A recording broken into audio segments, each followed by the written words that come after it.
tube. These are called as ear tubes also. These are called as the binaural tubes also. Okay. This is the ear tube. This that you see over here is the ear tip. Okay. This is the ear tip. That is basically the headset always goes into the ear. Okay. So once if you are using the headset, okay, if you are using the headset, you have to be sure it is facing this way. The ear tubes are facing forward, not backward. This is not the way you are going to use it. This is wrong. We give you marks based on how you are using the stethoscope. So first thing is, if we are doubtful, we will say wear the stethoscope. So if you wear it like this, it is okay. Okay, the tubing should face forward. Okay. Do you have that?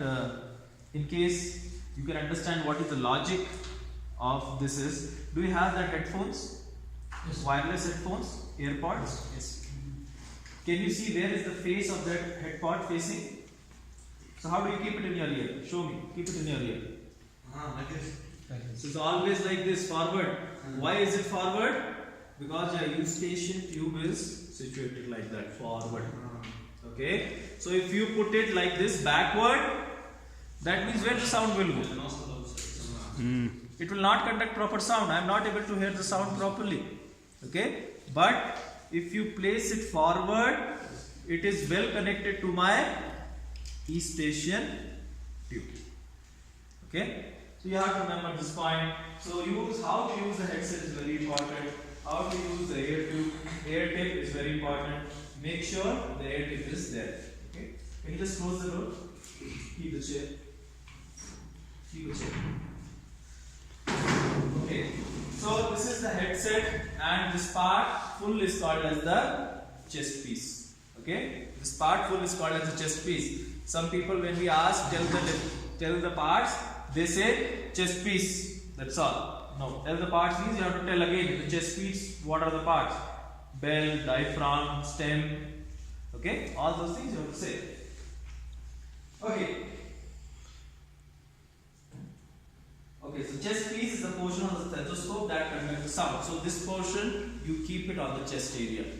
Okay. Remember this, you should know what are the points where you are keeping the stethoscope. Okay, it's very important. Okay. So this is a tunable diaphragm. Okay. So usually we use the diaphragm. Diaphragm is this part. Okay. We use the diaphragm basically to hear to the sounds. Okay. We use this diaphragm basically to hear the sound. We use this bell basically to hear to the heart sounds. So we are not on the heart sound. We will be learning only to use the diaphragm. Close the door. Okay. We only want to use the diaphragm. We only need to know how to use it. So starting with the pulmonary auscultation. So remember, chest auscultation is the art of listening to the breath sounds. Okay. This is an art by which you recognize different kind of sounds. First, you need to know and understand what are the normal kind of sounds.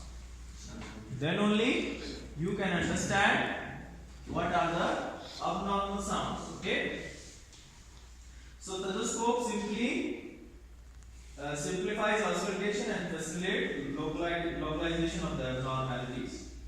Okay. So this helps to localize the problem. If this fellow is having secretions in the lower lobe, I cannot see anything, but I can hear it. I can follow the auscultation process and listen to the breath sounds. Okay. I can very well listen to the breath sounds. So before you begin, these are the instructions you will tell the patients. Okay. Please do not talk. If anybody is talking, ask them, please go out of the room. I need complete silence. Why? Because any of your noise will prevent me from listening to the sounds in the lung area. So it has to be pin drop silence. Okay? It has to be complete silence. Okay? Proper positioning. Okay? So you can give them long sitting position. You can do it sitting also, but best what we prescribe here is long sitting positions. Okay. Then patient bear skill. So some patient, like some people I ask, okay, do the auscultation, they do everything nice, but they forget to tell, please take out your cloth. So this patient is not taking out the cloth. That means I am just going and auscultating on the cloth. So cloth, whenever this diaphragm will rub against a cloth, it will give extra sounds. So that will be misleading. So that means the technique is wrong again. You should always contact the bare skin of the patient. The diaphragm should always contact the bare skin of the patient, and the patient comfort is very important. You need to ask these questions to yourself once you are auscultated. Okay? Are the breath sounds increased, decreased, or normal? Okay? We'll talk. Ask the patient. Not ask the patient. How the patient will know? The patient is not educated. He doesn't know the medical field. You have to ask yourself. After you finish the assessment, you need to ask yourself, okay, is it normal? Is it more? Or I didn't hear it. Maybe it is decreasing or absent. Okay? So this is what, after the auscultation, these are the questions you should ask yourself. Okay? Not the patient, never ask the patient. So, are your breath sounds increased or decreased? You say, what do I know? You are holding the thing, you tell me it is increased or decreased. Okay? So, you have to ask yourself. How to recognize is increase or normal or decrease? We'll tell you about the breath sounds. First, you need to know about the breath sounds. Breath sounds, if they are heard where they should not be heard, it is abnormal. So, this trachea produces one particular kind of sound. Lungs will produce particular kind of sound. But in case you are hearing the tracheal sound in the lung field, there is lot of consolidation present in your lung. Okay? We say this is abnormal. There is too much of increased sound. Okay? This is how we decide. So auscultation, instruct the patient. After you have instructed them, please stay quiet. Please do not talk. Please lie down in a proper position. Please do not speak during I am conducting the auscultation process. Okay? Then you ask them, do not speak and breathe briefly through the mouth. Okay? They can take in breath through the mouth or in through the nose and out through the mouth. That is also acceptable. Okay? Anything. Does not hyperventilate. Okay? You tell the patient, do not do. After that you will feel, oh my god, my head is going round. Okay? That is the effect of hyperventilation. So you ask them, breathe quickly and slowly. I will hear if there is anything problem. Okay? Always compare what you hear with the opposite side. Very important. Okay? You need to compare the points. Suppose you are comparing points on the right side with the left side. One should be compared with one. One should not be compared with two. That is wrong. Okay? So, are you able to get this slide on straight?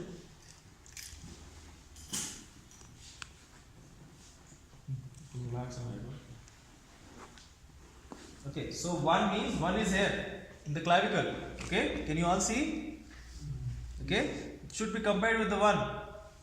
Okay, then you should be sure you are putting this in the ear. Okay, because I am talking to you, so I am not putting it. But you should be sure you are putting this in the ear once you are auscultating. You should not auscultate like this.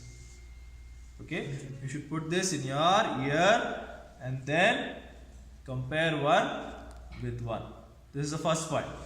Okay, then second with second, third with third, like that. I'll tell you about the points. Okay, I'll tell you all the points. You have to follow the PowerPoints. PowerPoint should be your first reference in exam. Okay, if there is anything that is not there in the usually this is not taught, this is there in the PowerPoint. Okay, and the examiner will consider that. Okay. Beginning at the apices. So these are the apices. Here in the lung you have the apices. These are the top. Apices mean the apex. We talked about it, right? The apex. Apex means the top. Okay? And then we go to the basis bilaterally. Listen for full cycle. Full cycle of breathing.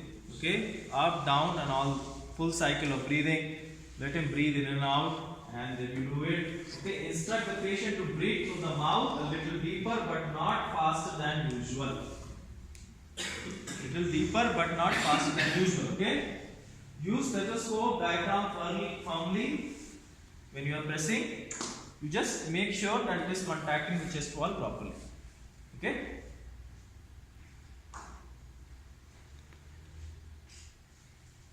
So if you are listening to the left apex, you should follow through by comparing what you heard with what you hear at the right apex. Okay. So you should always compare right with the left, right with the left, right with the left. Okay. Okay. So we talk about the locations. Okay. So there are 5 locations anteriorly and almost, I think, almost 9 locations posteriorly. Okay.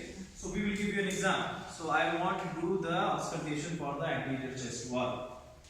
You should perform for the anterior chest wall. Make sure instruction in this technique is very, very important. If you are missing the instructions, any of the instruction, we will cut your marks.